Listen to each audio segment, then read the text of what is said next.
माध्यमिक शिक्षा बोर्ड की तरफ से एक डेट आ गई है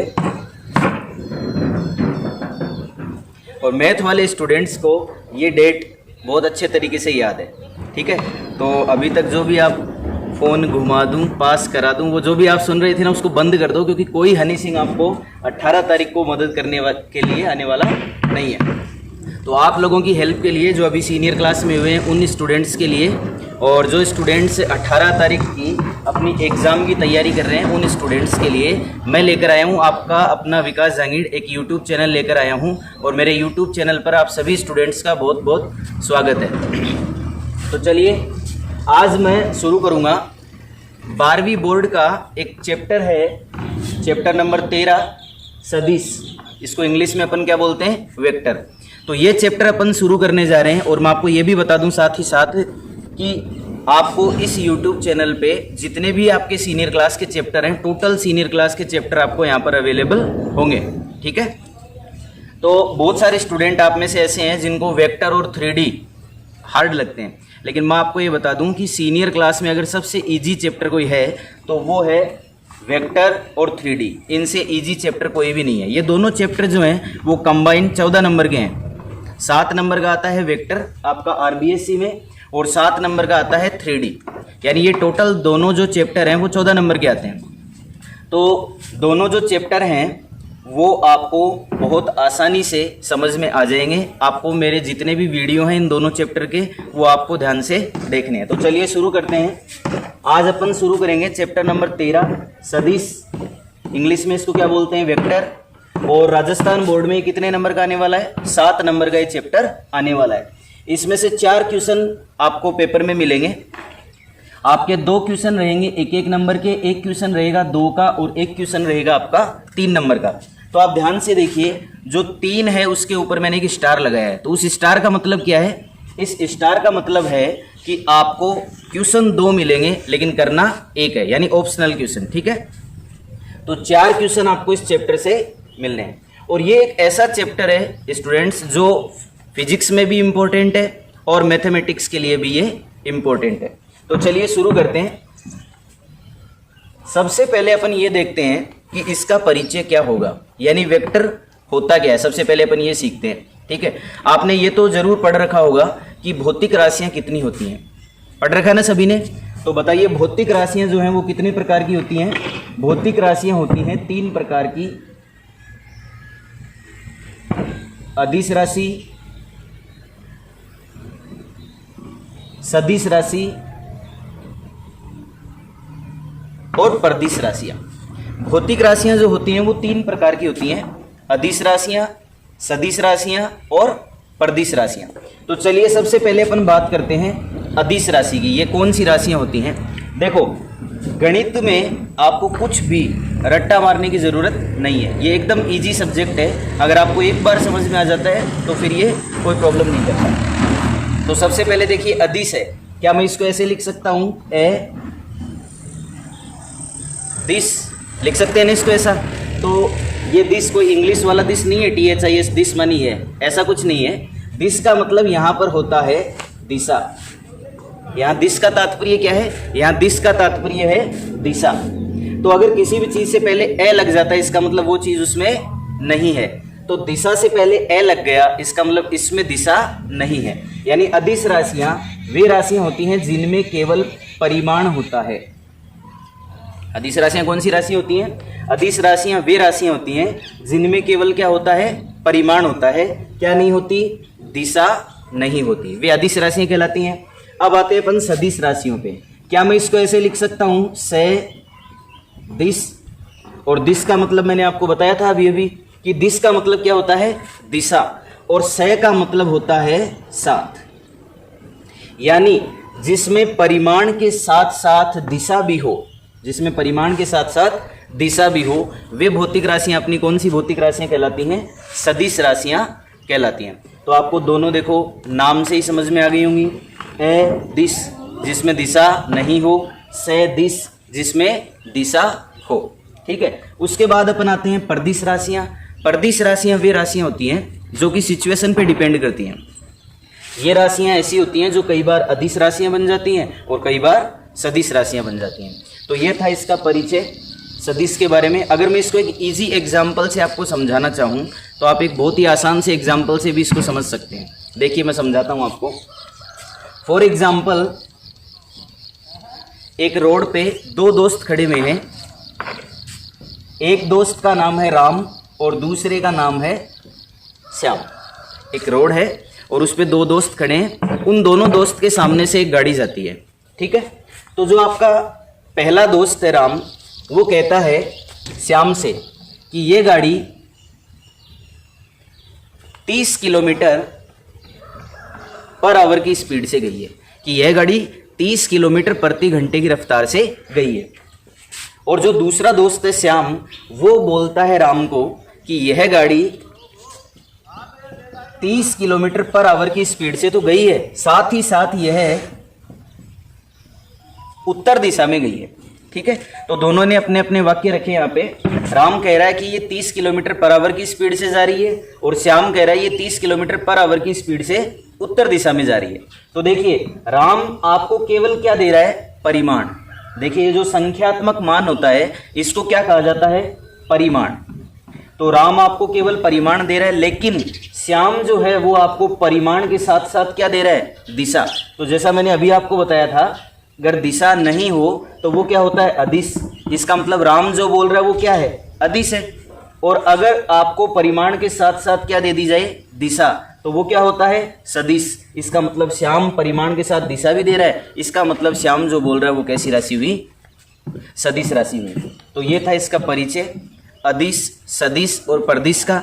लेकिन इस चैप्टर में अपने को डीपली किसके बारे में नॉलेज लेना है, सदिश के बारे में नॉलेज लेना है। अदिश के बारे में अपने को या परदिश के बारे में अपने को यहाँ पर नहीं पढ़ना। चलिए अब अपन अदिश और सदिश को कुछ एग्जाम्पल द्वारा समझने की कोशिश करते हैं, ठीक है। मैं सबसे पहले एग्जाम्पल लेता हूँ लंबाई, ठीक है।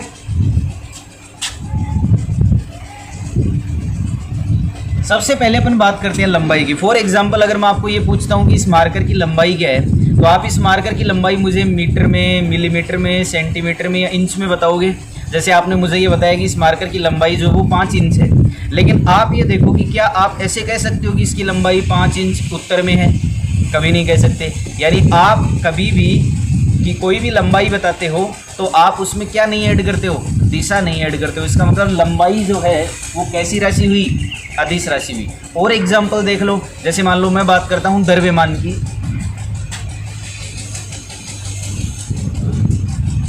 द्रव्यमान भी एक कैसी राशि है, द्रव्यमान भी एक अदिश राशि है। क्यों अदिश राशि है, क्योंकि इसमें भी कभी भी दिशा की आवश्यकता नहीं होती। जैसे उदाहरण के तौर पर अगर मान लो कोई मुझसे पूछता है कि आपका द्रव्यमान कितना है, तो मैं यही कहूँगा कि मेरा द्रव्यमान 50 है, 60 है, 70 है, 80 है, जो भी है। लेकिन क्या आप कभी भी उसमें दिशा बताते हो कि मेरा द्रव्यमान उत्तर में 30 है और मेरा द्रव्यमान दक्षिण में 40 है, ऐसा कभी भी नहीं होता। द्रव्यमान एक ऐसी राशि है जिसमें दिशा की आवश्यकता नहीं होती, इसलिए दिशा कैसी राशि हुई, अदिश राशि हुई। और कुछ एग्जाम्पल की बात कर लेते हैं, जैसे वेग, त्वरण, ठीक है, इनकी बात करते हैं। इनमें सदैव दिशा की आवश्यकता होती है।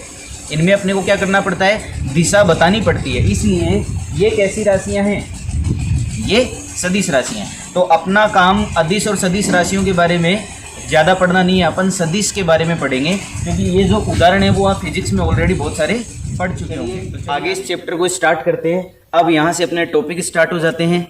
चलिए तो शुरू करते हैं अपन सदिशों के प्रकार, यानी सदिश जो है वो कौन कौन से प्रकार का होता है। तो मैं आपको यहाँ पर थोड़ा शॉर्ट में बताने जा रहा हूँ, क्योंकि अपन वीडियो को ज़्यादा लेंथी नहीं करेंगे, इसलिए मैं आपको इन सब के बारे में थोड़ा शॉर्ट में बताऊँगा। चलिए सबसे पहले अपन बात करते हैं शून्य सदिश की, ठीक है। उससे भी पहले मैं आपको एक चीज़ बता देता हूँ कि सदिश का निरूपण कैसे किया जाता है, यानी सदिश को दर्शाया कैसे जाता है। भाई आपने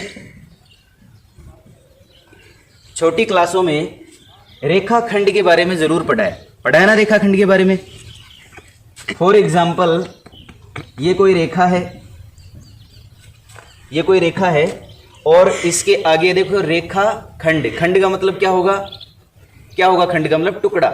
यानी अगर मैं इस रेखा का मान लो यहाँ से लेकर ए से लेकर यहाँ तक, मतलब मान लो बी तक, मैं अगर इसका कोई टुकड़ा लेता हूँ तो इस टुकड़े को अपन क्या बोलेंगे, अपन इस टुकड़े को बोलेंगे रेखाखंड। तो रेखाखंड के बारे में आप ऑलरेडी जानते हो, लेकिन आज मैं आपको बताऊंगा दिष्ट रेखाखंड के बारे में। ठीक है, देखिए दिष्ट रेखाखंड क्या होता है। अगर किसी रेखाखंड में दिष्ट, दिष्ट का मतलब होता है दिशा, अगर किसी रेखाखंड में दिशा भी है तो उसको बोला जाता है दिष्ट रेखाखंड। जैसे अगर मान लो मैं इसमें दिशा और ऐड कर देता हूं, अब ये रेखाखंड अपना क्या कहलाएगा, दिष्ट रेखाखंड कहलाएगा। आपके बात समझ में आ रही है। तो ये होता है किसी भी सदिश को समतल पे दर्शाने का तरीका। मान लो रजिस्टर में आपको किसी भी सदिश को दर्शाना है, बोर्ड पे आपको अगर किसी भी सदिश को दर्शाना है, तो आप सदिश का ज्यामितीय निरूपण यानी उसका डायग्राम कैसे बनाओगे, इस तरीके से बनाओगे। समझ में आ रहा है सबके। ये सदिश को क्यों प्रदर्शित करता है, क्योंकि इसमें सदिश में होने वाली दोनों चीजें इसके अंदर विद्यमान है। भाई सदिश में क्या क्या होता है, एक तो सदिश के अंदर दिशा होती है, दूसरा सदिश के अंदर परिमाण होता है। तो इसकी जो लंबाई है, इसकी जो लंबाई और ये रही इसकी दिशा। ठीक है, तो इसमें दोनों चीजें हैं, इसलिए दिष्ट रेखाखंड जो होता है वो हमेशा किसको प्रदर्शित करता है, एक सदिश को प्रदर्शित करता है। आप इसको, ये जो आपका दिष्ट रेखाखंड है AB, आप इसको ऐसे भी प्रदर्शित कर सकते हैं, AB वेक्टर। इसको पढ़ा जाता है क्या, AB वेक्टर, जिसमें दिशा A से B की ओर है। ये ऊपर जो मैंने एरो का निशान लगाया है, इसका मतलब होता है कि दिशा जो है वो A से B की ओर है। ये जो A है इसको बोला जाता है प्रारंभिक बिंदु। इसको क्या बोला जाता है, प्रारंभिक बिंदु। और ये जो B है इसको बोला जाता है अंतिम बिंदु। ठीक है, तो ये होता है किसी भी सदिश को दर्शाने का तरीका। तो चलिए अब आगे चलते हैं अपन, और अपन ये जानते हैं कि सदिशों के प्रकार क्या क्या होते हैं। ठीक है, तो सदिशों के प्रकार जो हैं वो मैं आपको थोड़ा शॉर्ट में बताऊंगा, क्योंकि वीडियो अपने को ज़्यादा लेंथी नहीं करना है, इसलिए मैं आपको बताऊंगा कि सदिशों के प्रकार कौन कौन से हैं, और ये बहुत ही महत्वपूर्ण है। ठीक है, ध्यान से आपको समझना है। सबसे पहले अपन बात कर लेते हैं शून्य सदिश की।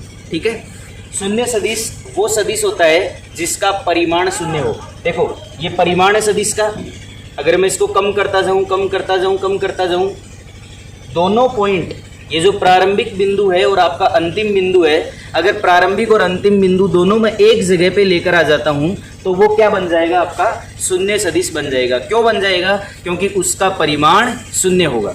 तो शॉर्ट में इसका जो परिमाण है, जो इसका परिमाण है वो क्या होता है, शून्य होता है। इसका प्रारंभिक और अंतिम बिंदु एक ही जगह पे होता है, इसलिए इसकी दिशा भी नहीं बताई जा सकती। यही एक ऐसा सदिश है जिसकी अपन क्या नहीं बता सकते, दिशा नहीं बता सकते। कैसे बताएंगे दिशा, अगर प्रारंभिक बिंदु अंतिम बिंदु दोनों एक ही जगह पे आ जाएं तो आप बताइए क्या दिशा बता सकते हैं, हम इसकी दिशा नहीं बता सकते हैं। आगे आ जाते हैं अपन किस पे, मात्रक सदिश पे। अपना सबसे ज्यादा प्यार जो है वो मात्रक सदिश को देते हैं अपन। सबसे ज्यादा प्यार अपन किसको देते हैं, मात्रक सदिश या इकाई सदिश को देते हैं। क्यों देते हैं, क्योंकि आगे जाकर जो क्वेश्चन हैं आपके उनमें सबसे ज्यादा महत्वपूर्ण जो है वो क्या है, मात्रक सदिश या इकाई सदिश है। तो चलिए अपन मात्रक सदिश या इकाई सदिश के बारे में जान लेते हैं। ये क्या होता है, देखो नाम से पता चल रहा है मात्रक या इकाई। इकाई का मतलब होता है एक, यानी ऐसा सदिश जिसका परिमाण कितना हो, एक हो। परिमाण क्या हो, ये जो लंबाई है ना वो एक हो। अब एक क्या, 1 सेंटीमीटर भी हो सकता है, 1 मीटर भी हो सकता है, 1 किलोमीटर भी हो सकता है। तो जिसका मात्रक जिसका परिमाण एक हो उसको अपन बोलते हैं मात्रक सदिश या इकाई सदिश। तो ये विशेष हो गए। विशेष होने के कारण किसी भी मात्रक सदिश को एरो साइन से नहीं, मात्रक सदिश को केप लगाकर प्रदर्शित, टोपी लगाकर प्रदर्शित किया। अगला जो है वो है समदिश सदिश। तो फिर से वही बात, आपको नाम से ही पता चल रहा है। गणित में मैंने बताया ना आपको कि रट्टाफिकेशन करने की कोई ज़रूरत नहीं है। आपको जो भी समझना है वो आप टॉपिक के शीर्षक से या जो भी उसका नाम है उससे आप आसानी से समझ सकते हो। तो समदिश सदिश, इसका क्या मतलब हुआ, सम मतलब सम्मान, दिश मानी दिशा। तो समान दिशा हो जिनकी, उन सदिशों को अपन कौन से सदिश बोलते हैं, समदिश सदिश बोलते हैं। देखिए मान लीजिए ये कोई सदिश है AB, और मान लीजिए ये कोई सदिश है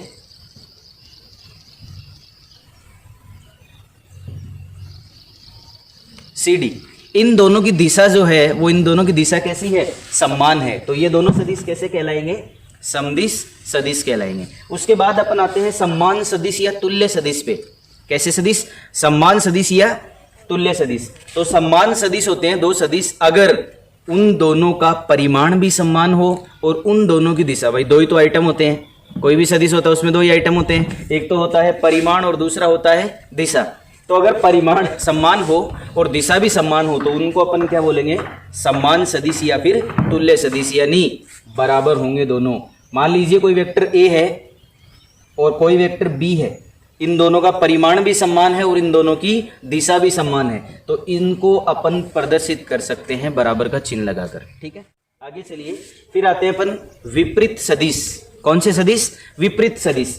अगर दो सदिश हैं और उन दोनों की दिशा विपरीत है, उन दोनों की दिशा विपरीत है, मतलब एक उत्तर जा रहा है तो दूसरा दक्षिण जा रहा है, तो उनको अपन क्या बोलेंगे? विपरीत सदिश बोलेंगे। ठीक है, तो ये थे आपके सदिश के कुछ प्रकार। ऐसे तो और भी बहुत सारे प्रकार हैं, लेकिन मैंने आपको एक बार शॉर्ट में बताया है। जैसे सह आदिम सदिश भी होता है। सह आदिम सदिश भी चलो समझ लीजिए आप क्या होता है। सह आदिम सदिश, सह का मतलब होता है साथ, आदिम का मतलब होता है प्रारंभ होने वाले। ठीक है, सह का मतलब होता है साथ और आदिम का मतलब होता है प्रारंभ होने वाले। यानी ऐसे सदिश जो एक साथ प्रारंभ होते हैं उनको अपन कौन से सदिश बोलते हैं? सह आदिम सदिश बोलते हैं। फॉर एग्जाम्पल जैसे मान लीजिए ये है ए वेक्टर, ये है आपका बी वेक्टर, ये है आपका सी वेक्टर। आप ध्यान से देखिए ये तीनों एक ही बिंदु से प्रारंभ हो रहे हैं, इसलिए इनको अपन कौन से सदिश बोलेंगे? सह आदिम सदिश। अब यहाँ से टॉपिक स्टार्ट हो जाते हैं। ठीक है, वो टॉपिक जो आपकी बोर्ड एग्जाम के लिए इंपॉर्टेंट है। तो चलिए सबसे पहले अपन बात कर लेते हैं स्थिति सदिश की। ठीक है, सबसे पहले अपन बात करते हैं स्थिति सदिश। स्थिति सदिश क्या होता है? देखिए, जैसे विपरीत सदिश हमने समझा, सम्मान सदिश समझा, समदिश सदिश समझा, ये सारे के सारे अपन ने नाम से ही समझ लिए, वैसे ही इसको भी नाम से ही समझा जा सकता है। स्थिति सदिश ऐसा सदिश जो किसी एक बिंदु की स्थिति को प्रकट करता है, उसको अपन स्थिति सदिश बोलते हैं। ठीक है भाई, जैसे मान लो किसी की भी स्थिति अगर आपको बतानी है, मान लो मेरी स्थिति अगर बतानी है तो आप किसी के सापेक्ष बताओगे, किसी दूसरे से तुलना करके बताओगे। बिल्कुल इसी प्रकार से यहाँ भी मान लीजिए मेरे पास कोई पॉइंट P है 2, 3, 4, तो इसका स्थिति सदिश जो बताया जाता है वो हमेशा मूल बिंदु O के सापेक्ष बताया जाता है। आपको किसी इंसान की स्थिति बतानी है तो आप किसी दूसरे से तुलना करके बताते हैं। बिल्कुल सेम इसी प्रकार से सदिश में क्या होता है, अगर किसी बिंदु की स्थिति बतानी है तो मूल बिंदु के सापेक्ष बताई जाती है। तो ये बिंदु P है, इसको मैं मूल बिंदु O से मिला देता हूँ, ये दिशा हो गई इसकी OP। तो ये जो सदिश है, इस सदिश को अपन बोलेंगे इस बिंदु P का स्थिति सदिश, यानी P का स्थिति सदिश OP वेक्टर बराबर होगा 2i + 3j + 4k। इसका जो स्थिति सदिश होगा वो क्या होगा? 2i + 3j + 4k। तो आपकी बात सबके समझ में आ रही है? ये बहुत ही आसान है।